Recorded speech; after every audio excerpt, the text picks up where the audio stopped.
रविकांत तुपकर यांनी शेतकऱ्यांच्या मागणीसाठी पुन्हा एकदा अन्नत्याग आंदोलन सुरू केलंय आणि त्यांनी शिंदेगड राजा निवडले. तुम्ही या आंदोलनाकडे कसं पाहता?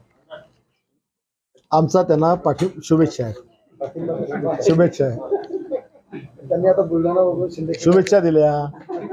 एवढी एखादी चांगली योजना येते त्याच्यासोबत काहीतरी वाईट पण येत असतं. अजितदादांनी गुटखा बंदी आणल्याबरोबर पोलिसांचा एक हप्ता वाढला. म्हणजे काय झालं? कोणतीही योजना आली की त्याला पळवाट फुटत असते, पण त्याला येणाऱ्या काळामध्ये त्याला ब्रेक करता येईल. ते पैसे रिकव्हर केले जातील. अजित पवारांना शिंदेगड टार्गेट करता येईल अशी सुप्रिया सुळे बोलते. अजित पवारांना शिंदेगड जो आहे तो टार्गेट करतो असं सुप्रिया सुळे. आमचं टार्गेट 100 जागा जिंकायचंय. त्याच्याकरता आम्हाला कोणाच्या चेहऱ्याकडे पाहायचं गरज नाही. आमचं एकच टार्गेट शिवसेनेचं, एकनाथ शिंदे साहेबांचं, की राज्यात 100 आमदार निवडून आणायचे. अजित पवार गटाकडून लाडकी बहीण योजनेच्या मोठ्या जाहिराती सुरू आहेत, परंतु या जाहिरातीत मुख्यमंत्र्यांचं नाव वगळण्यात आलं, कुठे वगळण्यात आलं? हे बघा, सगळ्यात आधी मी स्पष्ट करतो की ही योजना मुख्यमंत्री लाडकी बहीणच योजना आहे. कोणी अशा वैयक्तिक दुकानदाऱ्या केल्या तर ते काही सरकार करता किंवा या तिन्ही पक्षयुती करता चांगलं नाहीये. महायुतीकडून अजूनही मुख्यमंत्री पदाच्या चेहऱ्यावरून सुरू आहे. मुख्यमंत्री पदाच्या चेहऱ्यावर मोदीजींनी, अमित शहानी डायरेक्ट सांगितलेलं आहे. तुम्हाला व्हिडिओ तुमच्याच चॅनलचा मी दाखवून देईल. येणाऱ्या महाराष्ट्राच्या निवडणुका मुख्यमंत्री एकनाथ शिंदे साहेबांच्या नेतृत्वातच लढल्या जातील हे त्यांनी जाहीर केलेलं आहे. त्याच्यामुळे आमच्याकडे काही विषय तसा नाहीये.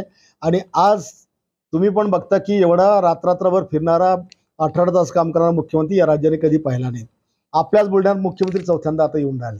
याच्या आधी कधी मुख्यमंत्री येत पण नव्हते. आज एसटी महामंडळाचं आपण पाहिलं.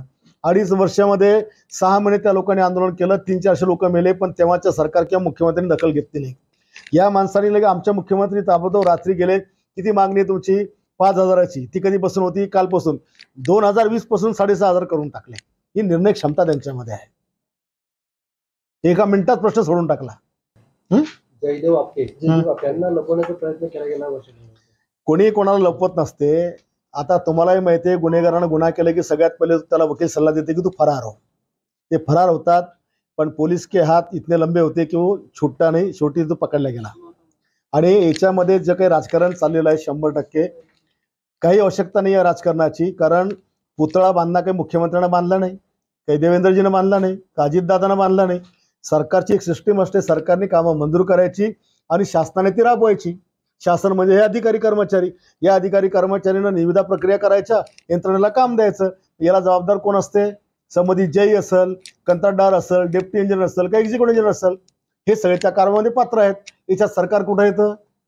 सरकार जर त्यांच्यावर कारवाई करते की बोगस कामाला आम्ही कारवाई करणार, विषय संपलेला आहे.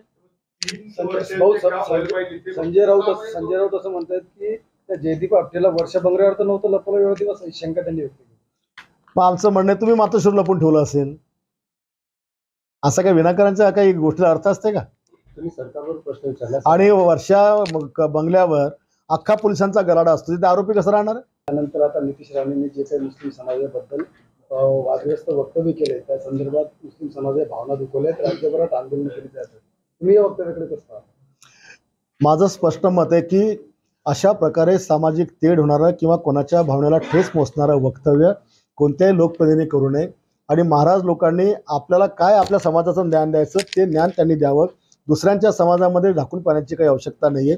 विनाकारांचे वक्तव्य करून राज्याचं स्वास्थ्य बिघडवणं ना हे महाराजांना शोभत आहे, हे ना लोकप्रतिनिधी शोभत आहे.